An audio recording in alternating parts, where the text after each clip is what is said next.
It was a quiet night, like any other. The moonlight filtered through the curtains, casting long shadows across the room. In the stillness of the dark, Sarah lay awake in bed, her thoughts racing. The hours dragged on, yet sleep was a luxury she couldn't afford. She listened, heart pounding, to the sound of his footsteps in the hallway outside their bedroom. It was only a matter of time before he came in. She knew the routine all too well, his cold, angry presence invading her once safe space. It had been like this for so long, these nightly episodes, these dark hours that seemed endless. Every night, she braced herself for the storm that would come, but it never seemed to get any easier. She tried to remember the man she had married, his laughter, his warmth, the dreams they shared about their future. How had it come to this? How had she ended up in this place? This prison of fear, in her own home? Each time he came in, the darkness wasn't just outside their room. It crept into her soul, taking a little more of her away, until she barely recognized the woman staring back at her in the mirror. What had she become? How had she let it get so bad? But tonight, something was different. There was a quiet resolve in her that hadn't been there before. She could feel it in her bones. For so long, she had let herself shrink, had allowed his cruelty to consume her. But now, for the first time in what felt like forever, she had a glimmer of hope. Maybe it was the whispers of a better life she had started hearing from other women. Maybe it was the support of friends who had begun to see the signs, or maybe it was just that little voice inside her that had fought to be heard after years of silence. Tonight, she couldn't stay silent anymore. As he opened the door and stepped into the room, she stiffened, her heart racing. He didn't look at her. He never did anymore, not really. It was as if she had become invisible to him. His eyes were focused on something else, something that terrified her even more than the physical abuse itself, the anger, the rage that simmered just beneath the surface. He had always been unpredictable, but now there was something colder, something darker. He moved closer to the bed, and Sarah's breath caught in her throat. She could feel the familiar dread curling in her stomach, but she also felt something else. It was a tiny spark, a flicker of resistance. For so long, she had let him control every part of her life. But tonight, she wasn't going to let him take this from her too. Tonight, something was going to change. She didn't know exactly what it would be or how it would end, but she knew that she couldn't let another night pass like this. Something inside her had shifted, and the fear that once paralyzed her began to fade, replaced with a strength she had almost forgotten. His voice broke through the silence, low and menacing. "You think you can run from me? Think you can hide?" Sarah's pulse quickened.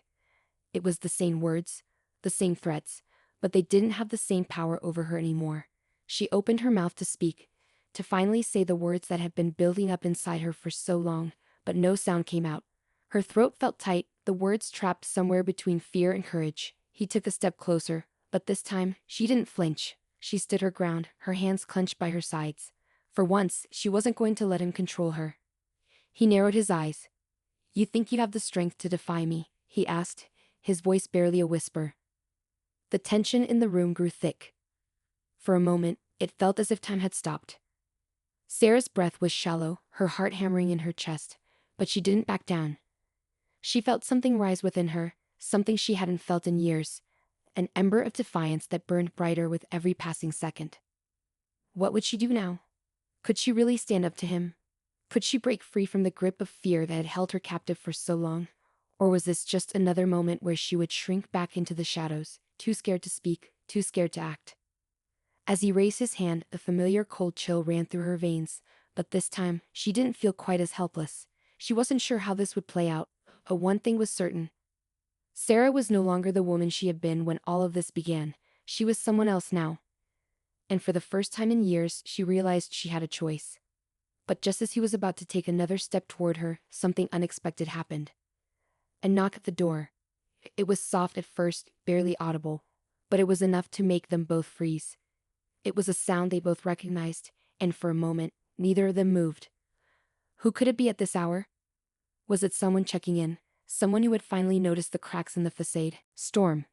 He looked toward the door, his face twisting in anger. Sarah's heart raced even faster. She knew this was her moment, the one she had been waiting for. Would she be able to seize it? Could she finally break free? The door creaked open slightly, and in the dim light, a figure appeared. The figure at the door was barely more than a silhouette in the dim light, but Sarah knew who it was. Her heart skipped a beat. It was their neighbor Clara, someone who had always been kind to her, someone who had seen the subtle signs of her pain and had gently tried to offer support. Sarah didn't know exactly how much Clara had noticed over the years, but in her heart, she had always felt that Clara was aware of the tension, the quiet fear that hung in the air whenever she and her husband were around. For the longest time, Sarah had brushed off her offers to help. She had convinced herself that it wasn't as bad as it seemed, that she could handle things on her own. After all, it was her marriage, it was private, it was her responsibility. But in the months leading up to that night, something had changed. Clara had become more persistent, more insistent on checking in, offering little gestures of kindness that Sarah couldn't ignore. A text here and there, a warm smile in passing. She didn't know how to respond to it. Was Clara just being friendly, or had she seen something Sarah couldn't bear to admit? Tonight, however, Sarah wasn't sure if Clara's presence was a blessing or a curse. The door stood half open, Clara's cautious figure still silhouetted in the doorway. Her eyes met Sarah's, and for the briefest of moments, Sarah saw a flicker of understanding. Like Clara knew exactly what was going on behind closed doors. Clara wasn't just a neighbor. She had been through her own battles, and she had become Sarah's silent ally, even if only in the smallest ways. Sarah could never explain how Clara knew, but she suspected that it was the way Clara's gaze lingered on her sometimes, or how she seemed to speak without words. Sarah. Clara's voice was soft, yet it held a quiet determination that Sarah couldn't ignore. She hesitated for a moment, glancing toward her husband, still standing motionless beside the bed, his face twisted in irritation, clearly annoyed by the interruption. "What's this?" he growled, his voice low and sharp. "Who's at the door?" Clara didn't flinch. She stood her ground, her expression unshaken. "It's just me," she said, as though she had every right to be there. She glanced back at Sarah, her eyes filled with something close to sympathy. "I just wanted to check in, see if everything's all right." Her words, so simple and seemingly innocuous, felt like a lifeline to Sarah. But they also had the potential to ignite something far more dangerous. The tension between Sarah and her husband was already at its breaking point, and Clara's presence, as welcome as it was, could escalate everything. Sarah's mind raced. What was she supposed to do now? Could she rely on Clara to save her? Or was this just another moment where hope would slip away as quickly as it had come? There was a split second of silence. Sarah could almost hear the ticking of the clock on the wall, each second stretching into eternity. Her husband's voice cut through the silence like a blade. "Don't get involved, Clara," he snapped, his anger rising. "This is none of your business." Clara didn't flinch. She didn't look away. "I'm just making sure Sarah's okay," she said, her voice steady, unwavering. "She's my friend, and if she needs help—" "She doesn't need help," he interrupted, his words like a slap. He stepped forward, his body tense with barely contained rage. "You think you can just waltz in here and tell me what to do with my wife?" Clara's face remained calm, but Sarah could see the slight tension in her shoulders, the awareness that this could go badly. Her heart raced as she realized how close to the edge they were. She had seen her husband angry before, but tonight felt different. The darkness in his eyes, the coldness in his tone, it was as if something inside him had snapped, like a pressure cooker ready to explode. For the first time in years, Sarah felt a flicker of hope and fear intertwined. Clara's presence was a comfort, but it was also a risk. She couldn't predict how her husband would react. He had always been unpredictable, his outbursts coming without warning, but this time it felt as though something more volatile was brewing beneath the surface. "Get out," he growled, his voice low and dangerous. "Now." Sarah's pulse quickened, her breath catching in her throat. This was it, the breaking point. Her husband's anger was mounting, and Clara was standing right there, unwilling to back down. There was no more hiding, no more pretending everything was fine. Sarah had to make a choice. She could stay silent, shrink back, and let the pass. Or she could step forward, take a deep breath, and do something she had never done before: stand up for herself. "Clara, please," Sarah whispered, her voice barely audible, but it was enough. Enough for Clara to hear the pleading in her tone, enough for her to understand that Sarah was caught in something much larger than just a moment of conflict. Clara's gaze softened, her expression filled with quiet determination. "Sarah, you don't have to do this alone," she said, her voice steady. "You can get out. You can get away from him." Her words hit Sarah like a wave crashing against the shore, breaking the dam of fear that had held her back for so long. Could she do it? Could she really leave? The thought of walking away from everything, her home, her life, the man she had once loved. seemed impossible. But the truth was undeniable. She couldn't keep living this way. Every night had felt like a slow death, and tonight, she knew she couldn't survive another round of silence, another round of submission. Her husband stepped closer, his eyes burning with fury, and Sarah knew that this was no longer just a moment of fear. It was a battle for her life. "Don't listen to her," he hissed. "You think she cares about you. She's just trying to turn you against me, make you think you're worth more than you are. You'll regret this, Sarah." But Sarah wasn't listening to him anymore. She wasn't the same woman who had walked down the aisle all those years ago, full of hope and trust. The years of pain, of being controlled, of being broken down. It had taken its toll. And now she felt something stir inside her, something fierce. "I'm not afraid of you anymore," Sarah whispered, her voice growing in strength. She turned to Clara, her eyes locking with hers. And for the first time, there was no hesitation in her heart.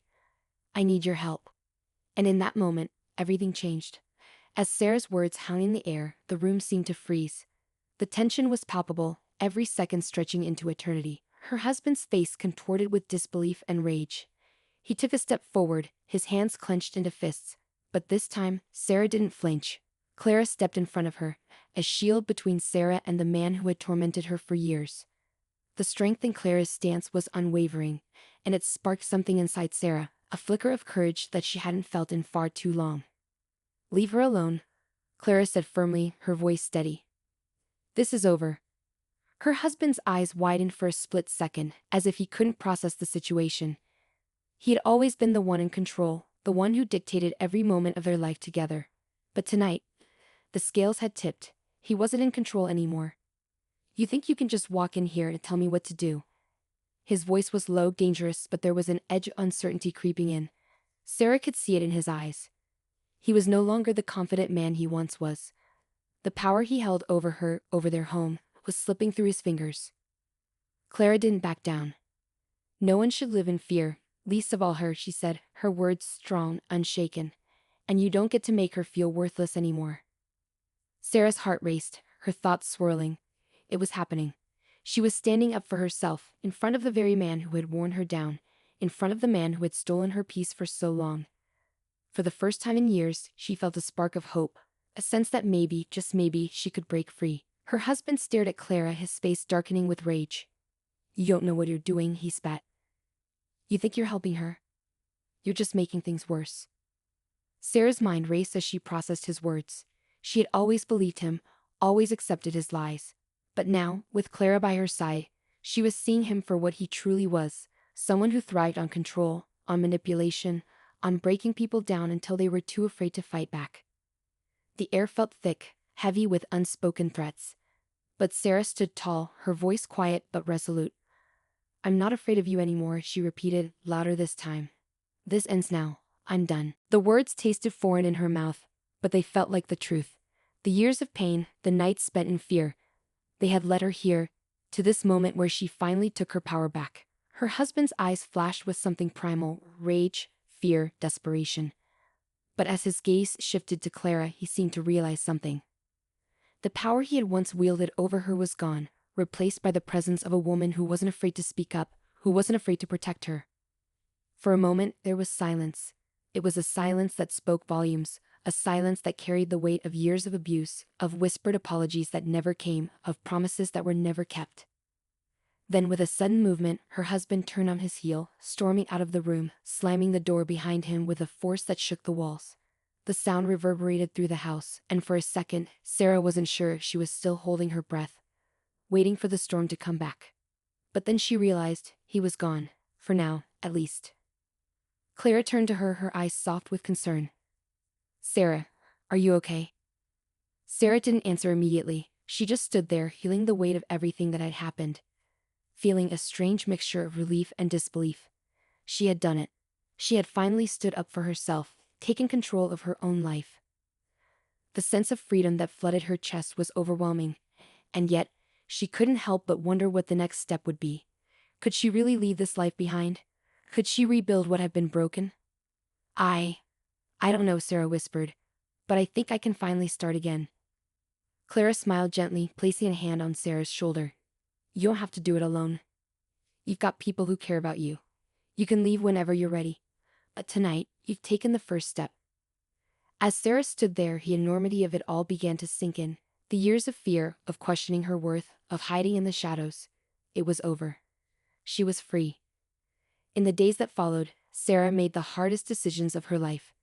She reached out to a local shelter for support, found a lawyer who would help her navigate the complicated process of separating from her husband, and began the process of reclaiming her life. It wasn't easy, and there were moments of doubt.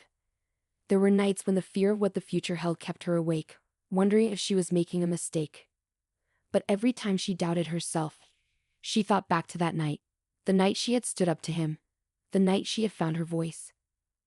And with Clara's unwavering support, Sarah began to rebuild. Slowly but surely, she found the strength to move forward, to dream again. She wasn't the same woman she had been when she first married. She was someone stronger, someone who knew her worth, someone who would never let fear define her again. The journey wasn't simple, but Sarah had learned that the most important thing was that she didn't have to walk it alone. And as she stood in her new life, no longer a prisoner in her own home, she realized that her story, her true story, was only just beginning. For those watching, for anyone who had ever felt trapped in fear, her story was a reminder. It's never too late to reclaim your life. You are not alone. And no matter how dark the night, the dawn will come.